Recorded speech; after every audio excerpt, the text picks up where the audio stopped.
Again, I hope everyone had a wonderful holiday celebration and stress-free time with family. That would be rare. So we are becoming immersed in Lojong, or mind training. And this is sometimes referred to as the 7 points of mind training. So you often see the Dalai Lama teaching it and many other teachers, excuse me, giving talks on this system. It's memorized, by inconceivable numbers of students and monastic training, and it is essentially an incredible system that is a life path. And so I wanted to begin this morning with just how it's laid out. Sorry, my voice is being funny this morning. And I'm going to put in the chat room the 7 sections. So what we have done for the last month is the first section. And the first section, you can see why it's emphasized, the 4 thoughts that turn the mind, is a section by itself.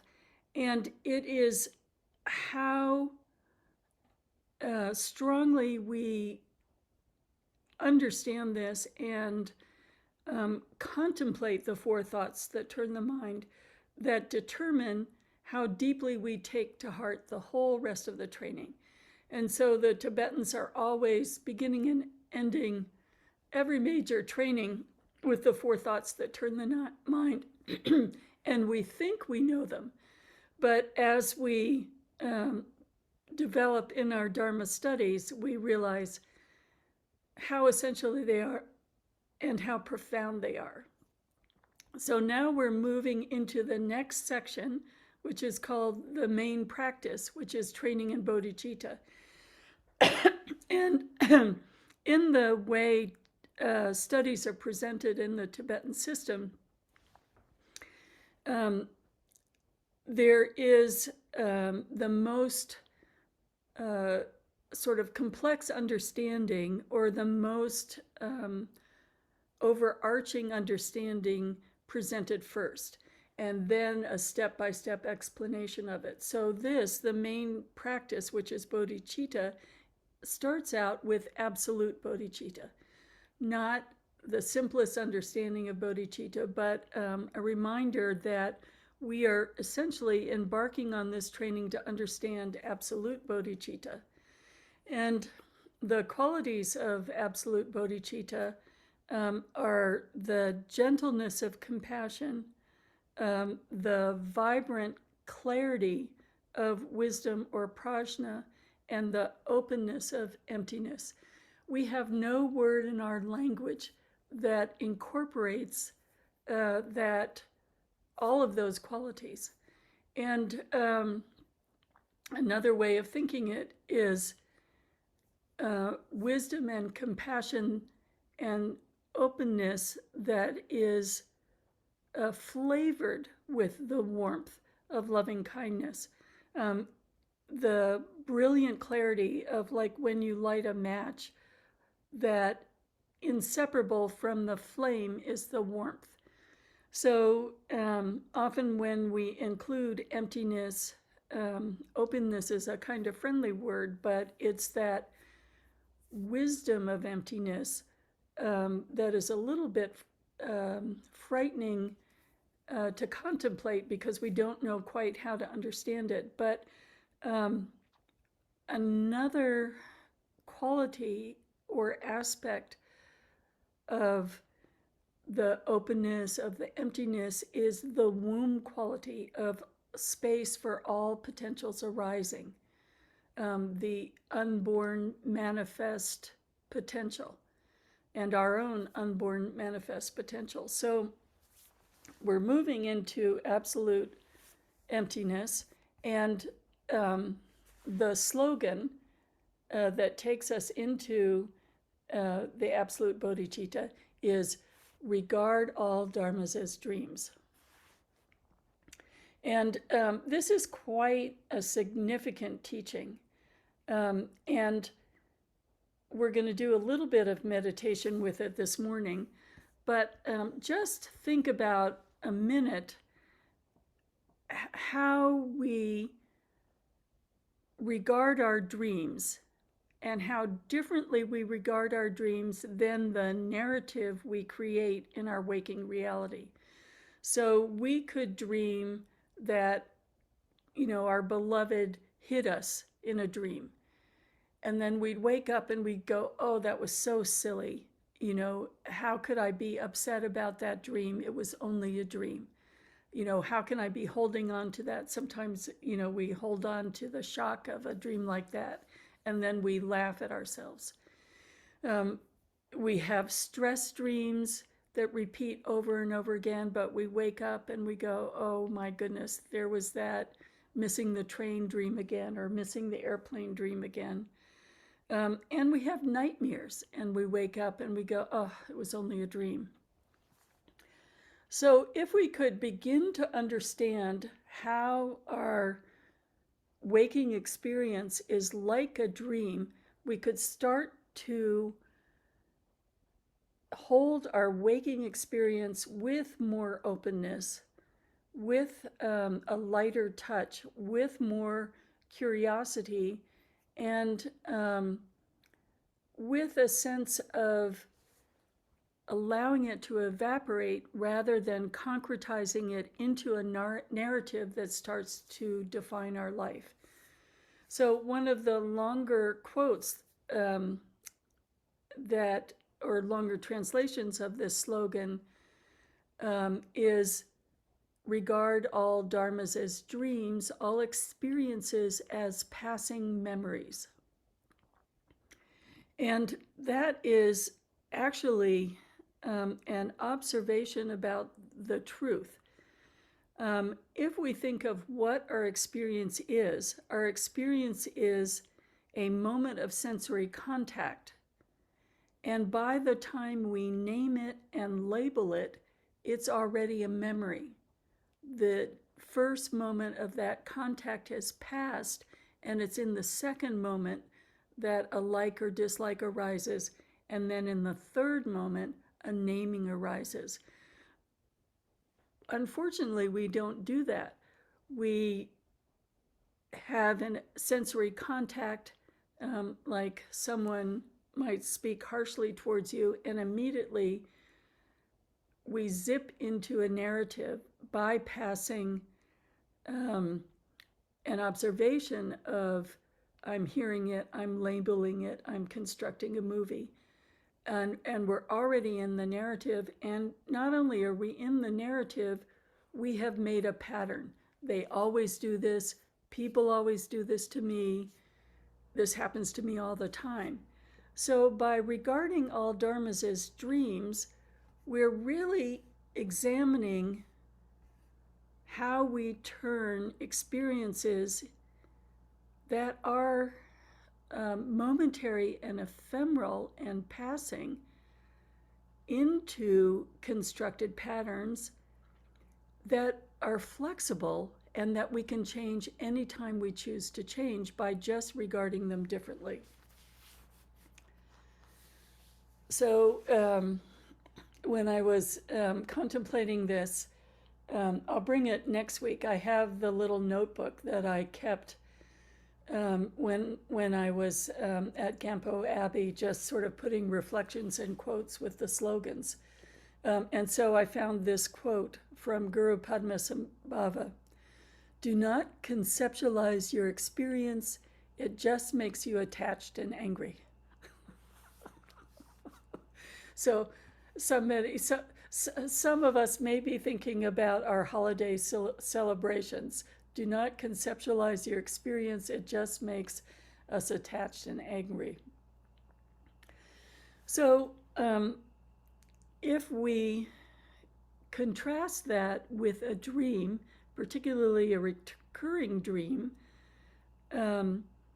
as opposed to a waking experience, when we have something that we're holding on to, we might say to ourselves, well, what does this have to teach me? And what are the symbols that I see in this dream? And I remember reading some book on dreaming that talked about if you had an uncomfortable dream experience, then sit down first thing in the morning and just in your imagination rewrite that dream. So we have all kinds of ways of examining our dreams with curiosity and being flexible in that manner with dreams. And this slogan, regard all dharmas as dreams, is inviting us to bring that curiosity and flexibility and investigation to our waking experience. So taking this into meditation, I want to invite you to contemplate how is our experience like a dream by just sitting for a minute and thinking about what is the difference between yesterday and everything you experienced yesterday and the dream you had last night. So probably most people would say, well, I don't remember what I dreamed last night. So you could also approach it as contrast what you experienced yesterday, what you think of as your life that's real to you, your narrative, and what you experienced so far this morning before you switched on the computer.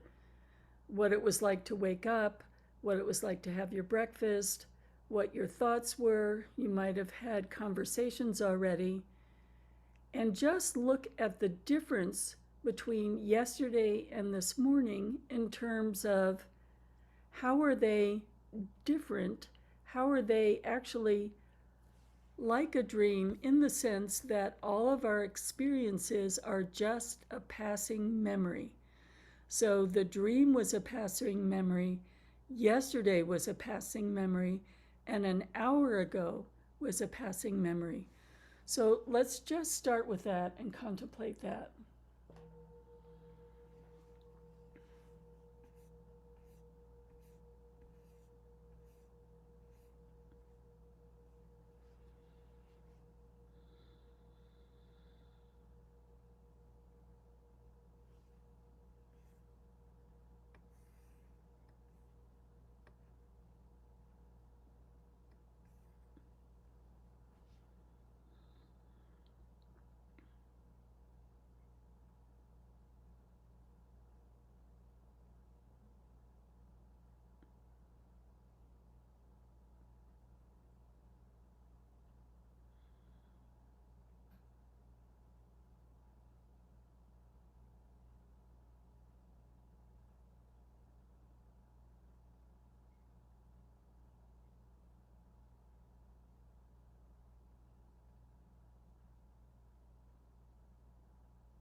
Okay, let's take that a little further.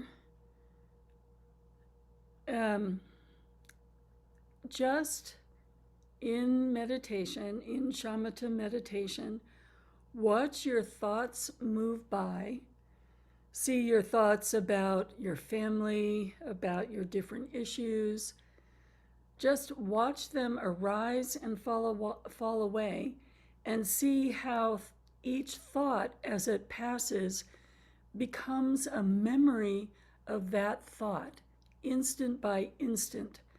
See how the narrative that is arising about your life is constructed by these ephemeral, just sections of thought that instantly turn into dreamlike memories. They're gone.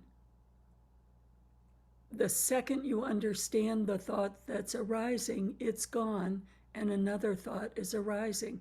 And we've constructed a whole narrative about our life. But when we examine that narrative, it's made of these thought sections that arise and pass and arise and pass and are no more substantive than dreams. Yet we base our whole, felt experience on it. So let's take a minute just to look at that. The triggers you had around the holiday, the discussions with near and far family members. There were just seconds of passing moments arising in your mind that, like last night's dream, evaporate.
So, another fragment I found in that notebook under regarding all dharmas as dreams is this amazing quote. According to your pattern, you protect your whole reality.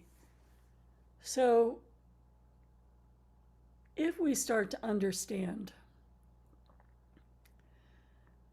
that what we think of as our experience are these ephemeral, insubstantial thoughts, and those thoughts arise as narrative or conceptualizing about our experience. So they're post-experience, and that process, we might think of ourselves making sense of our life, or we might think of, all right, this is our mind creating patterns out of, all of this sensory experience. Or we might think of it as our mind taking direct experience and in the conceptualization, creating a layer of confusion about the direct experience. But in all of this sort of making sense of what we experience, we're doing it according to our own karmic patterns, patterns that we've constructed, and like we might have a pattern of getting angry, we might have a pattern of getting jealous. We have these emotional patterns that we've built up over time, and they lead us to a manner of protecting our whole reality. And the extraordinary part of this little fragment I found in my notebook is it's the changing of your pattern that helps others. So we think of helping others as something we do for them, as opposed to we have a pattern of seeing our lives in a certain way. We have a pattern of making friends and enemies.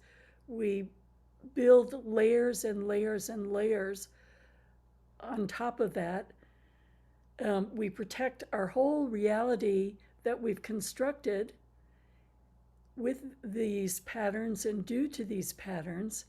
And then the final link is regard all dharmas as dreams. It's the changing of your pattern that helps others.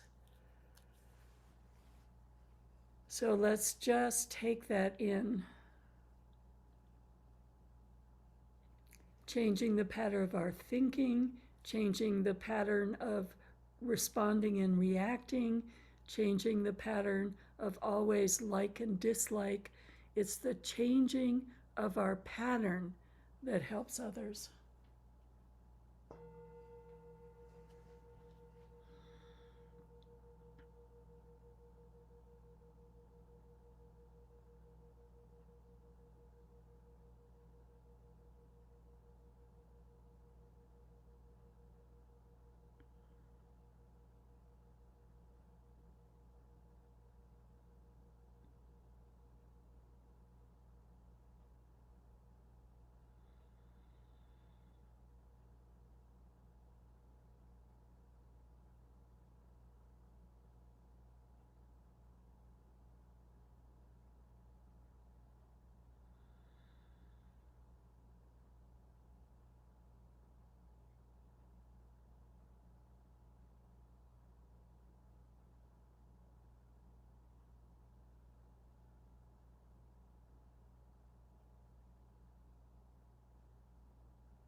So you can see Lojong starts to get immediately very interesting. So I neglected to be specific about the word dharmas, regard all dharmas as dreams. In this situation, it's dharmas with a small d, which means every object. Every object that you see around you, all living beings, every thought, every memory, every word.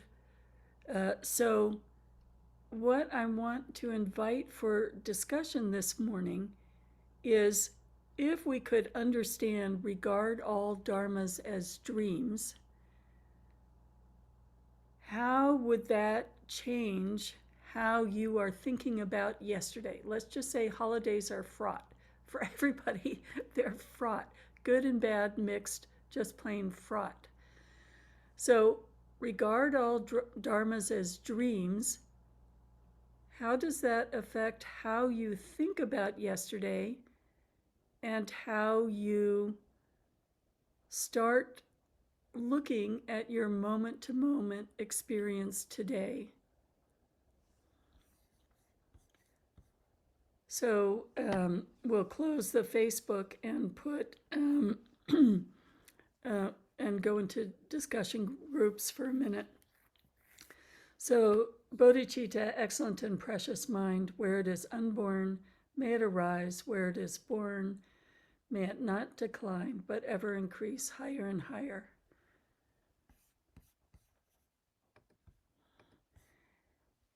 Regarding all dharmas as dreams, how can it actually help how you think about your experience and how you take your next step in terms of choices and ways to think today?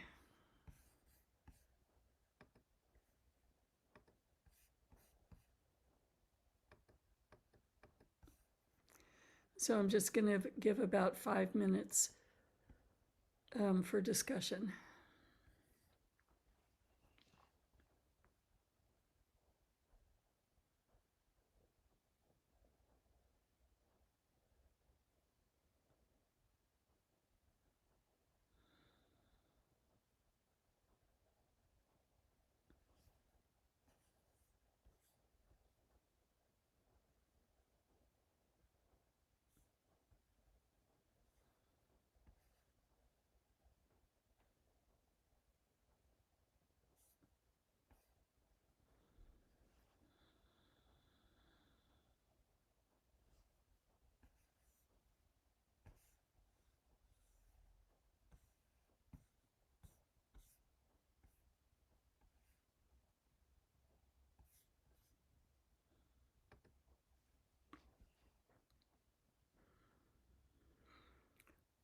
So you're not required to go into a breakout room. Sometimes it's not a good day to discuss, but just really take this moment to think about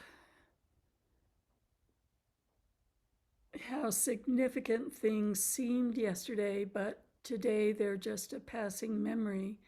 And what if we could understand that in the moment we were experiencing it?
People are coming back now.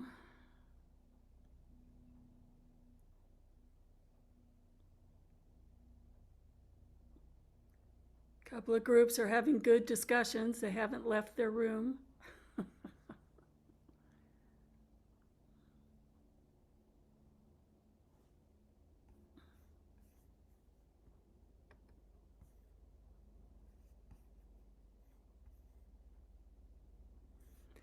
So in the chat room, I sent again the list of all the slogans, so you can download that to your computer. So what were your thoughts on regard all dharmas as dreams?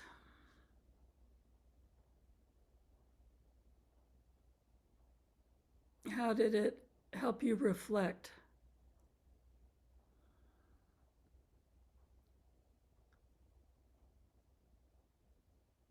What if we saw the whole narrative that we built about our lives as just another dream?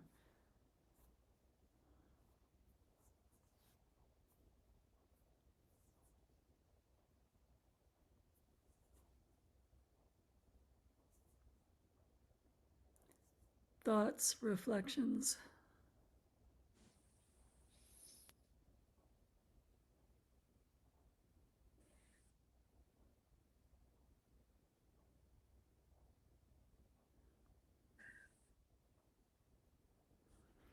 From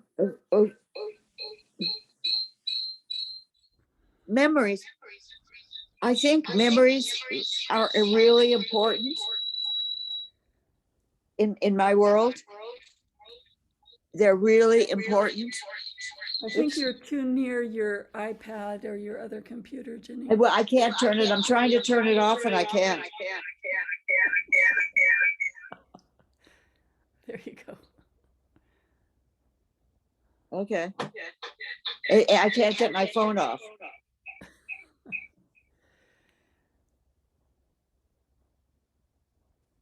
In some ways, of course, they're important, but in other ways, what are they exactly? What? I can't do this. Oh, yeah. Yeah, I don't know how to fix it from here. I can't turn my phone, won't go off. I have to go move it. I have to take it. Controlled by technology. This is a really extraordinary thing to contemplate. What is the difference between this morning and the dream you had last night? We are so flexible with our dreams, and we're so inflexible with our waking experience.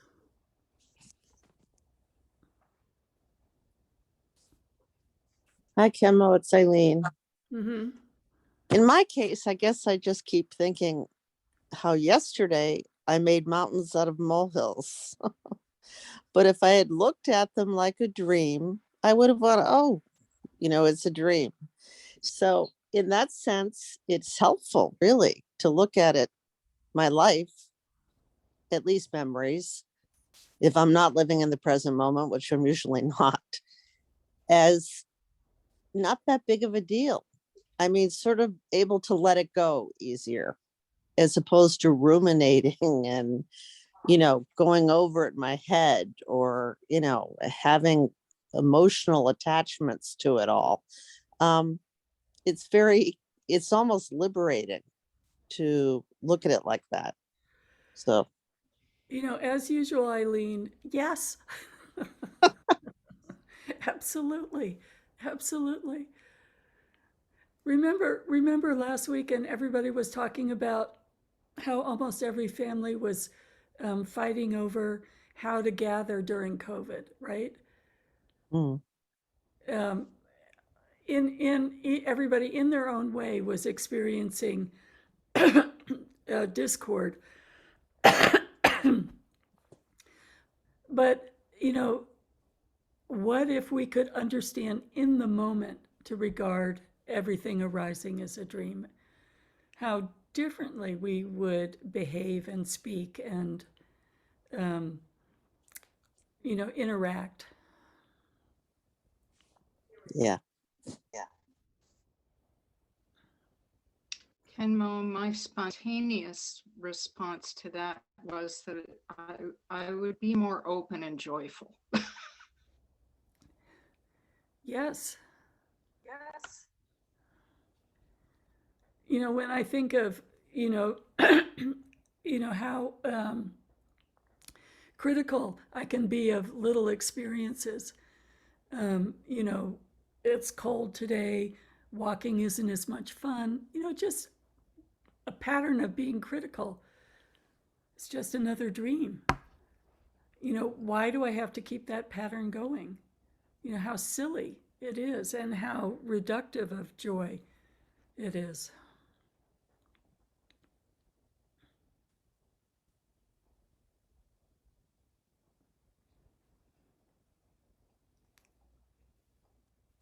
I saw people nodding their heads with Eileen and with Linda. Any other reflections this morning that you want to share? I feel see if it works. I feel as if I get something out of it sometimes, being swept away by emotions. Maybe it's just my habits that I'm so used to it, but I feel as if I didn't get something out of it, I wouldn't be quite so attached to it, to feeling sad about a memory or to feeling regret or to feeling stress or overwhelmed. But I do think that most things are not worth getting sad or upset about or any of it. It's really a conundrum to me. It's a conundrum to me why I can't see it in the moment. Exactly. Yeah. Joanne, you wanted to say something. Yeah. Well, yesterday we all gathered. We're going to gather here at our house. And we all agreed how we were going to get through the threshold safely. And then an ice storm came. So we all thought we were going to get together, and then a number of the people weren't able to get on the roads and get here. Anyhow, then Greg got not feeling good later on, and I ended up doing all of the dishes. And that all brought up a lot of stuff for me. And then he finally was able to fall asleep, and I just stayed up last night thinking about everything that happened from the beginning of Christmas morning till almost midnight last night. And it was interesting because for everything that was changing in the moment, there was nothing else other than do than to change with it. And I went to bed peacefully. Yeah, wonderful. Yeah. But, I look back at a lot of times in my life, and I know there'll probably be a lot more times in front of me, that you can get hung up in all those things. And like you said, why would you want to go there? Well, So for me, see, it's like letting go, letting go, letting go, letting go, letting go, letting go. letting go and all these things are arising, but if we dealt with them with the same sort of curiosity and flexibility that we can see our dreams, then we wouldn't hang on to them with such a this is, oh, poor me, this is my reality, I'm suffering. It's more, this is, as you were describing, the dream is changing minute by minute, and it's all ephemeral, and there's nothing to hang on to other than to be open and gentle in the experience as it's arising. Yeah. I like this set of teachings you're doing, Khenmo. Well, this is why everybody memorizes them. And it's not, Ginny, it's not that memories aren't important, but it's inviting you to see how you work with the memory of a dream and how you work with the memory of something that's hurting you. Both are memories. One Well, you just easily let go of, oh, this is just a dream, and the other one you revive the hurt over and over. well, the memories seem to be an important, at least in my family, it's important to honor the memories of who they were and who they are not and who they're becoming and how they care about each other. And for me, dealing with memories allows us to move into becoming the person we were meant to be, because memories change. I remember 20 years ago, 10 years ago, and working with memories and allows me, you, all of us to ultimately become the person we were meant to be as we move on to who we really want to be, and we make friends with our situation. So you're working with memories in a really beautiful way, but let go of that work for a minute, and open to this Dharma, not with that history of how you're working with memories. It's saying something complex in a more simple way. So I want to say, I love the way you're working with memories. And this is not about that quality of memory. Think of a memory of a dream and think of a memory that you're holding on to that is hurtful. And think of, in the memory of the dream, you can let it go. Tell me what you mean by dream. Just, you go to sleep, you have a dream, let's say, I dream that I'm often dreaming that I'm trying to catch a plane and I'm late. Okay. And then I wake up and I go, oh, that was just a stress dream. Oh, that was so silly. And if I think of a memory of my sister having an argument, oh, that was so important. She didn't understand something important. She's not honoring this or that. I give it a significance of a narrative that I'm constructing, but in reality, it's not any different from that dream that I can dismiss so easily.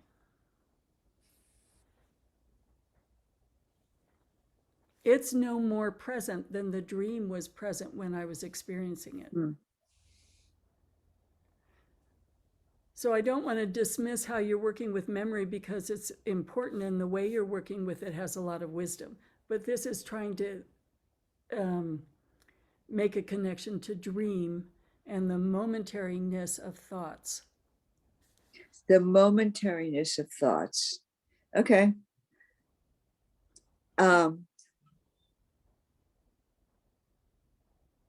I understand what you're saying. And maybe it's where I am in my practice, in my life, is that it feels like it feels like it's important to make friends with situation and where I am in life, making friends with it. And then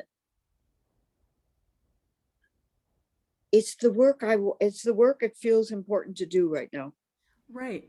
And so one way of making friends of it is to, in terms of the slogan, regard all dharmas as dreams, regard all memories as dreams. Just in the same way, if you had a nightmare, You'd be laughing at the nightmare when you woke up. There'd be a lightness in terms of it. And in the same way, we can hold those memories with that kind of lightness. Hmm. So think about it. Just think about it. It's a different way of working with memories. You can hold both and work with both. They don't counteract each other. Okay. Yeah. Thank you. John? I don't know if this is similar to what you're thinking, Ginny, but I kind of turn the metaphor sort of on its head a little bit for myself because I feel as responsible for my behavior in my dreams as in my waking life. So, in a sense, my question for myself is: am I awake in my dreams, or am I caught up in the emotion of those? Am I mindful in my dreams? Am I mindful? How many moments did I lose yesterday in the various emotions of the day? Where was I awake and present? So the word dreams, in that sense of it's only a dream, sort of, I don't relate to so much, but the concept of awakeness, which is the corollary, I relate to very much. I hope that's helpful. You know, I think the important thing is the awakeness. And if you hold on to one word in the sentence and go, I agree or disagree with the word memory, I agree or disagree with the word dream, you're losing the slogan. And so, yes, we can become awake in our dreams, and that's wonderful to be able to do. And this slogan is: can we be awake to every moment that it is all just a dream? You know, it in the sense that it's ephemeral, changing second by second, and any attempt we have to create a narrative is a way of putting a layer of confusion on the direct experience.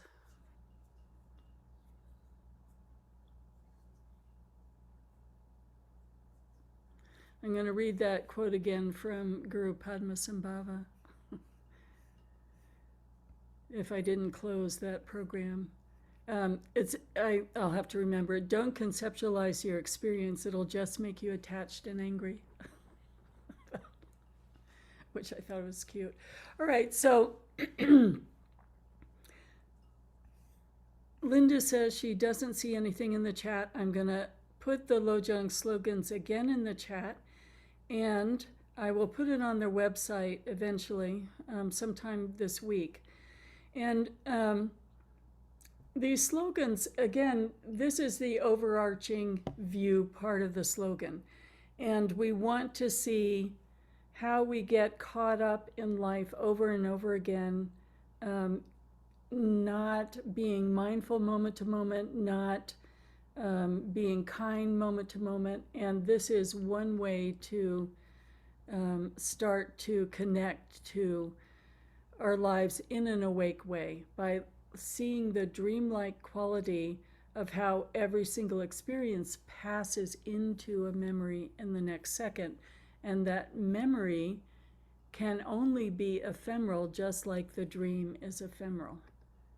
All right, let me put the slogans. Okay, so it is in the chat window, a download of the slogans, and just start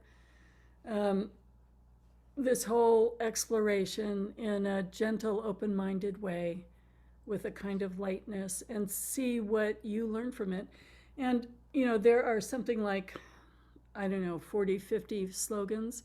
So you may only relate to one of them in a way at a time. So they're meant to be useful, not to be confusing or annoying.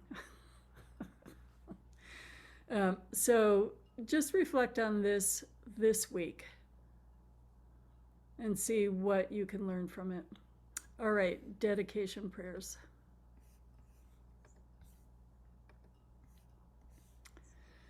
By this virtue, may I achieve omniscience, and may all who travel on the stormy waves of birth, old age, sickness, and death cross the ocean of samsara by defeating all enemies, confusion, the cause of suffering. Bodhicitta, the excellent and precious mind, where it is unborn, may it arise. Where it is born, may it not decline, but ever increase higher and higher.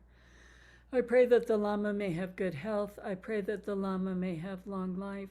I pray that your Dharma activities spread far and wide. I pray that I may not be separated from you. For this realm, encircled by snow-covered mountains, you are the source of every benefit and bliss without exception.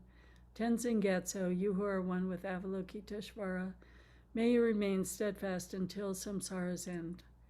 Embodiment of the three precious jewels, Padma Pani, who holds the teachings of the victorious one, seeing the all-goodness meaning with the wisdom eye, may you who are spontaneously established activities live long for hundreds of kalpas. Noble Manjushri, the Lord of Speech, who manifests to hold the teachings of the Triple Gem, who raises the lamp of the sage's teachings, may you who are the light of the Dharma live long for hundreds of kalpas. The one known in the Holy Land as Aryadeva, emanated into the Gar clan of eastern Tibet as Chodingpa, the heart son of Jigten Sumgun. May the life of glorious Garchen remain steadfast for 100 eons. So as we progress, the Lojong goes from the preliminaries. The main practice, the main point of the practice is teaching bodhicitta. And then how do we transform difficult circumstances in life into the path of enlightenment, utilizing the slogans as a practice, utilizing our life as a practice, and then evaluation of the mind training and making a discipline with the mind training. So it's quite a framework for allowing ourselves to see how to become more light, more flexible, and more awake moment to moment. So lovely to practice. Nancy, did you want to say something? Yeah, I just want to thank everybody for their kind prayers. I had hand surgery earlier this week, and I feel that it went very well, and I'm improving. It's going to take about 3 months to get it all really back, but I just want to thank you all. Thank you. Oh, show your cast again. I want to see the whole drama of it. John, You could just look. here like this. Oh my. And he was very clever. He took a tendon here and remade my thumb work with my own tendon. I thought that was very thinking out of the box and clever, and it didn't cost me use of another finger. So this guy's just blessings of the lineage, you know. Thank you for Thank showing us your drama. My current drama, yes. And you helped me remember something too. His Eminence Trisab Rinpoche, I asked him how to make a donation. And so he sent me the international transfer info for his bank. So if you'd like to join into a donation to Rinpoche for coming and offering Bodhisattva vows, if you make a donation on the website, there's a support link there, and then I'll send that along as a donation to Rinpoche. I'd like to do that before the year ends, so early this week. Okay, lovely to see everybody again today. Lovely to practice together, and lovely to open this mind training system together. So keep reflecting. Take care. Thank you, Khenmo. Thank you, everybody.